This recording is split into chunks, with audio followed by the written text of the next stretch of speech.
엄청 우울한 얘기일 수도 있어요. 우리는 그거에 대해서 연구한 적조차 없어요. 마치 네.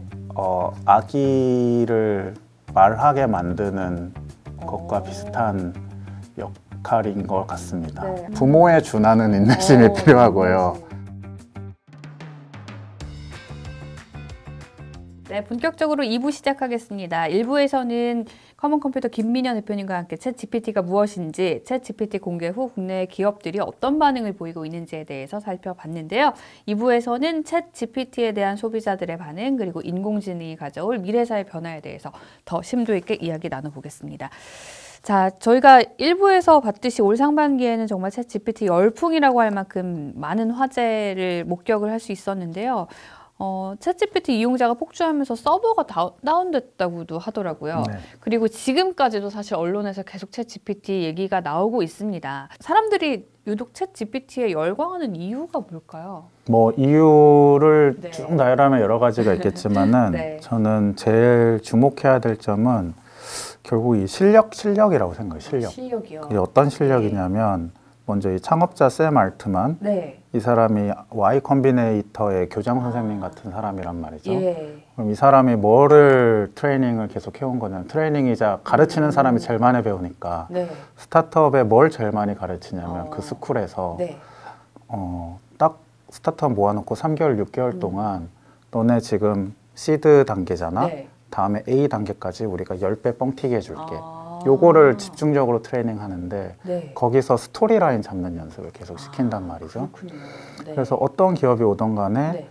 제품에 집중하게 하고 데모데이 때 피치를 했을 때 그 사람들이 열광하게 만드는 그 연습을 계속 시키는 네. 조직이 Y 컴비네이터입니다. 그래서 거기에는 뭐 바이럴 전략이나 마케팅 전략 뭐 이런 것들이 다 포함되겠죠. 네.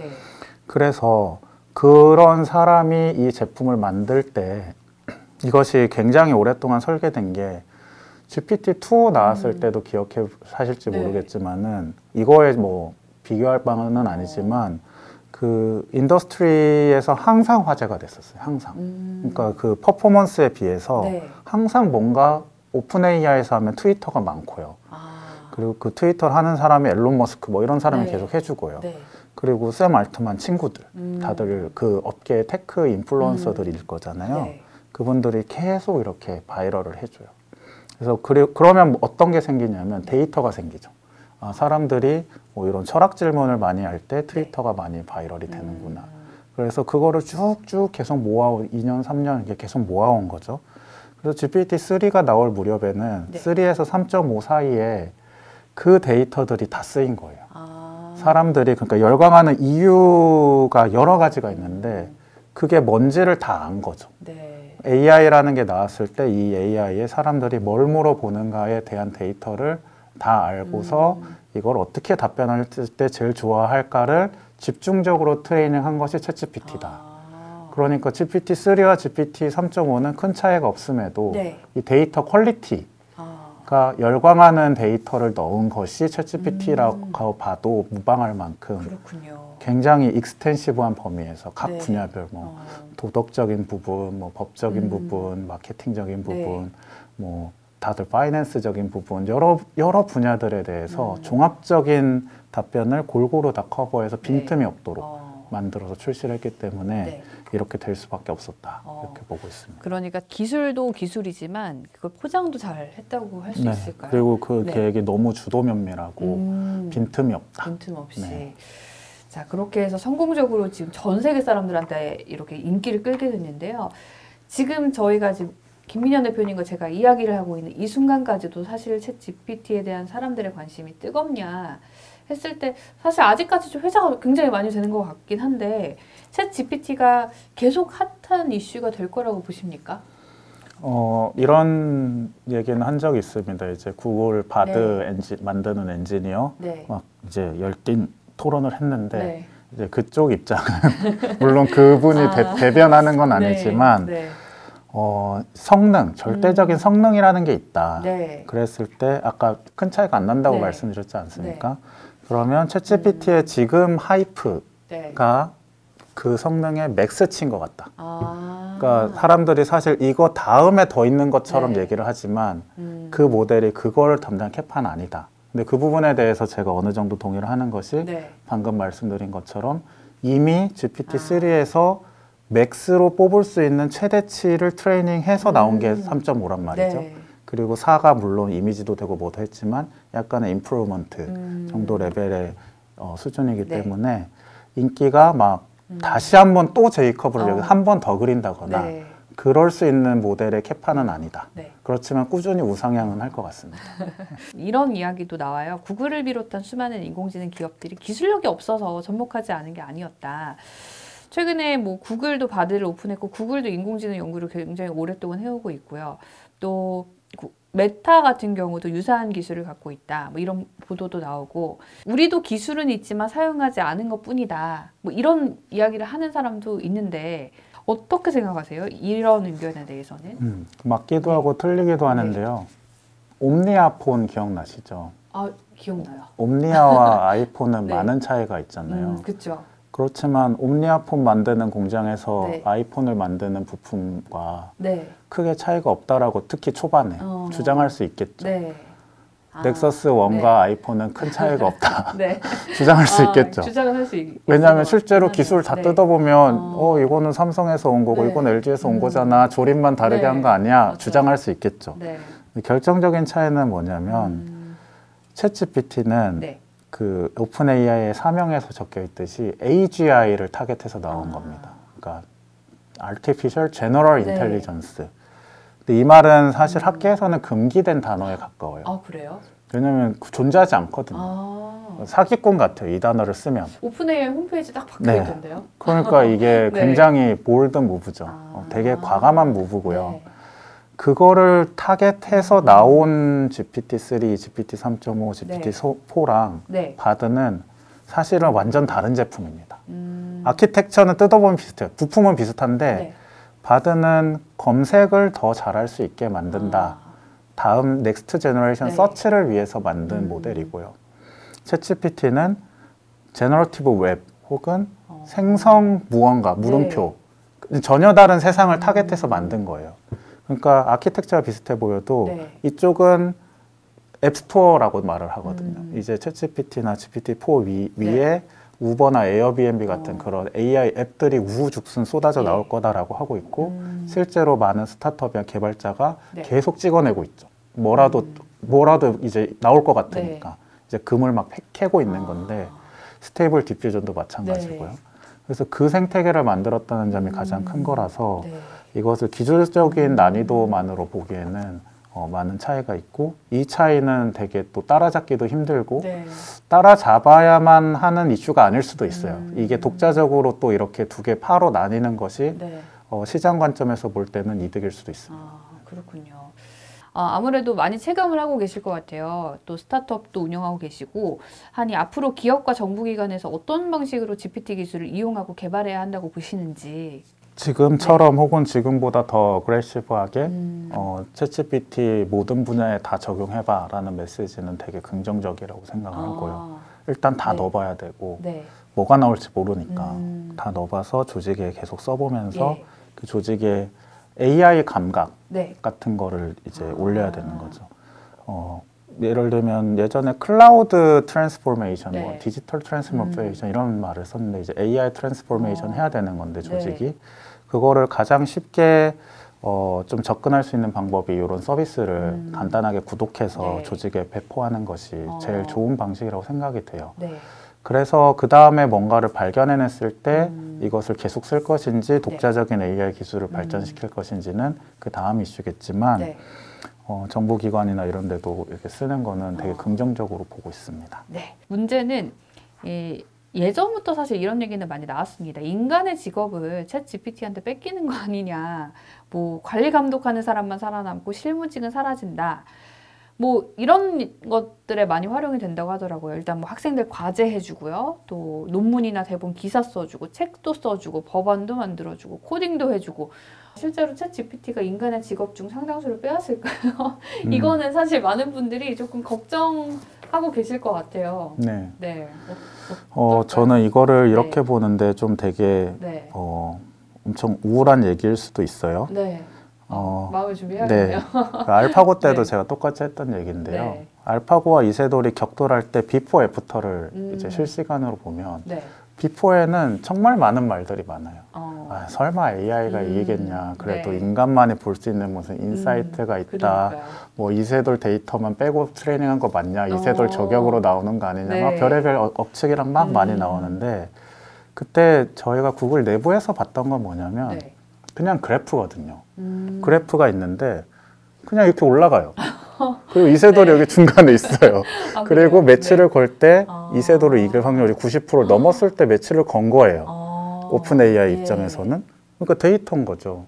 그렇군요. 그래서 네. 우리 입장에서는 네. 이제 우리가 아니지만 네. 기업 입장에서는 지면 이상한 상황에서 나온 거잖아요. 네. 그리고 이게 계속 올라가기 때문에 이렇게 쭉 이어보면 되죠. 한 3,000점, 4,000점까지 그냥 갈 것 같고 그러니까 엘로의 레이팅인데 예. 이세돌이 한 2,700, 800점 정도 됐을 때입니다. 네. 그러니까 알파고가 한 3,000점 그냥 갈 것 같고 5,000점까지도 가지 않을까라는 추측인데 실제로 지금 갔어요. 네. 그러니까 인간이 생각했을 때 2,000점이 저희는 신의 영역 이렇게 생각했지만 네. 이제는 이런 얘기를 하죠. 이게 문제가 너무 쉬웠던 거 아니냐. 문제가 쉬웠다. 바둑이 너무 쉬웠던 거 아니냐, 컴퓨터한테. 근데 이게 진짜 이걸로 넘어가면 이제 되게 우울해지는 건데, 갑자기 우울해지네. 우리가 평생을 거쳐서 변호사 시험 보고, 네. 수능 보고, 그러니까요. 결국은 바둑판이랑 똑같다고 말씀드렸잖아요. 네. 언어의 나열. 언어의 나열을 하는 건데, 네. 이 언어의 나열이 어쨌든 제한적이고, 네. 우리가 쓰는 단어가 2만 몇 개의 단어를 반복해서 배치하는 일을 하는 거잖아요. 네. 이걸 했을 때 쉬운 거 아니죠. 네. 이 말인즉슨 우리보다 말을 잘하는 걸 만드는 게 그렇게 어렵지 않았고 네. 이미 대부분의 사람보다 저보다 영어 잘하죠. 그렇죠. 네. 영어는 잘하더라고요. 참. 저 한국말도 이제는 포부터는 또 한국말도 네. 얼추 잘해가지고 나보다 더 잘하는데 이런 위협감도 들고 네. 그래서 이것도 이렇게 점으로 보면 계속 올라가는 거라서요. 뭐 다 넘어가겠죠. 네. 되게 우울하지만 그렇군요. 네, 언어라는 게 너무 네. 쉬웠던 거 아니냐 아, 이런 거죠. 네. 인간의 고유한 것만으로 여겨지던 게 언어인데 네. 인간이 만든 인공지능이 또 인간을 뛰어넘는 언어 실력을 보이기도 합니다. 그래서 사실 챗 GPT 보면서 영화 얘기를 하시는 분들도 있어요. 뭐 자비스 있잖아요. 그 아이언맨에 나오는 자비스 수준의 인공지능도 구현 가능하지 않나. 또 잘 이용하면 개인 비서 하나씩 이렇게 데리고 다닐 수 있는 거 아닌가 생각 드는데 이게 가능하다고 보시나요? 이 부분. 그 자비스 영화의 자비스는요. 네. 전혀 다른 소프트웨어인 게 그는 일단 문맥 이해 능력이 있어요. 그러니까 이 상황을 이해해요. 예. 예를 들면 주인이 위험하다. 위험하다. 내가 구해야겠다. 네네. 막 명령 없이도 막 구하러 맞아요. 가기도 해요. 네. 그리고 나중에는 통신이 두절됐는데 암흑 네트워크에서 막 그 울트론이랑 싸우고 있어요. 엄청나게 똑똑한 녀석이고 이거는 전혀 근접하지 못한 거죠. 네. 그렇지만 그 자비스의 기능 일부 중에서 이제 뭐 농담하는 능력이라던가 뭐 비위를 맞춰주는 능력이니까 언어에 관련된 부분은 사실 굉장히 흡사해서 그렇지만 그 기능들 있잖아요. 그거는 전혀 우리는 그거에 대해서 연구한 적조차 없어요. 그러니까 그건 좀 구별해야 되고 그런데 이제 자비스 얘기를 하셨으니까 다른 사이파이 중에 허 있잖아요. 허. 네. 허요. 예. 허 보면은 이렇게 해서 이렇게 목소리로 하는 건데 알고 보니까 양다리를 100만 명이랑 걸치고 있었던 AI인데요. 이런 상담 쪽, 그러니까 순수히 언어만으로 감정이랑 이거 교환하는 쪽에는 충분히 가능성이 있어 보여요. 그래서 그런 언어를 중심으로 한 네트워크, 인간관계망 이런 거는 지금 굉장히 근접해 있다 이렇게 보고 있습니다. 네, 그 자비스를 갑자기 떠올리는 건 아직은 좀. 네. 그 세상을 구할 정도의 AI니까 그거는 굉장히 좋은 AI고요. 그렇군요. 요즘 이런 기사가 있어요. 그 사실 프롬프트 엔지니어 얘기가 좀 들리더라고요. 이 프롬프트 엔지니어가 그렇게 돈을 많이 번다, 연봉이 높다, 뭐 실제로 구인 광고도 났다는데 이게 챗 GPT한테 질문만 잘하면 된다라는 그런 직업인데. 솔깃하신 분들 계실 것 같아서 네, 프롬프트 엔지니어가 하는 일은 뭐고 정말 어떤 능력이 필요하냐 이거 좀 안내해 주시면 좋을 것 같은데요. 네. 프롬프트 엔지니어는 마치 네.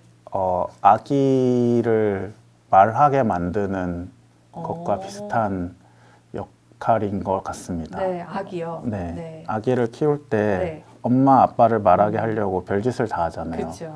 근데 정해진 방법이 있는 건 아니잖아요. 맞아요. 이렇게도 해보고 저렇게도 해보고. 이렇게도 해보고 저렇게도 네. 하다가 말하면 우와 했다 하고 그거 계속 써먹는 네, 거잖아요. 그래서 그런 인내심, 부모에 준하는 인내심이 필요하고요. 인내심. 네. 그거를 챗GPT 하고 있는 분이 많이 계세요. 그래서 요즘 저도 이렇게 그런 게시판이나 네. 프롬프트 엔지니어링 잘하는 분을 이렇게 보면은 너무 놀랍습니다. 아, 그 정도. 이거는 개발의 영역이 아니고요. 네. 정말 그 원하는 그림을 뽑아내기 위해서 한 땀 한 땀 단어를 변경해 나가고 네. 원하는 스타일을 찾고 또 그 자기만의 스타일을 똑같이 그리진 않을 거잖아요. 네. 그러니까 AI가 잘하는 거를 나도 모르게 이해를 하면서 맞춰주면서 그 어느 지점에서의 나의 스타일을 구현하는 네. 그 패턴을 찾아내는 그런 게 프롬프트 엔지니어링이고 네. 그것이 이제 언어 모델에 적용되면 뭐 상담사라던가 뭐 아까 말한 로이어라던가 이런 것도 네. 다 약간 페르소나가 다 다르잖아요. 그런 걸 미세하게 조종해서 사람들도 성격에 조금만 차이 나도 네. 호불호가 확 바뀌듯이 그거를 끄집어낼 수 있는 능력을 가진 사람이 프롬프트 엔지니어가 되겠죠. 네, 아마 우리 시청자분들 해보셨을지 모르겠는데 그 AI 네트워크에서 운영하고 있는 디스코드 네네. 그 커먼 컴퓨터에서 운영하고 있는 서비스거든요. AI 네트워크가 거기서 네. 디스코드에서 이렇게 제너레이트 단어 저도 실제로 맞아요. 프롬프트를 좀 써봤는데 네. 정말 미묘한 차이로 네. 그림이 바뀌더라고요. 네. 그래서 그래서 네. 저는 약간 네. 절망한 게 현실에서도 똥손인데 네. AI로 그려도 네. 일단 똥손으로 시작하더라고요. 그러니까. 그래서 세상에 쉬운 일이 없다. 프롬프트도 열심히 연습해야지 그러니까요. 금손이 될 수 네. 있구나 이런 생각했죠. 네, 저도 그래서 막 단어 바꿔가면서 해봤는데 말씀하신 것처럼 쉽지만은 않더라고요. 자, 지금까지 챗 GPT 공개 이후에 여러 가지 반응과 산업 변화, 인공지능의 발전과 미래 사회의 모습에 대해서 살펴봤는데요. 저희 챗 GPT 시리즈 보시면 아마 좀 챗 GPT 써보고 싶다. 아직 안 써보신 분들은 그런 생각 드실 것 같기도 하고 인공지능에 관심이 좀 생기실 수도 있을 것 같습니다. 이번 영상을 통해서 여러분들의 궁금증과 인사이트가 좀 높아지셨길 바라고요. 3부에서는 많은 분들께서 아마 가장 기다리셨을 내용일 것 같은데요. 챗 GPT로 돈을 버는 방법이 진짜 있을까? 이 내용 이야기 나눠보겠습니다. 저희는 3부에서 다시 뵙겠습니다.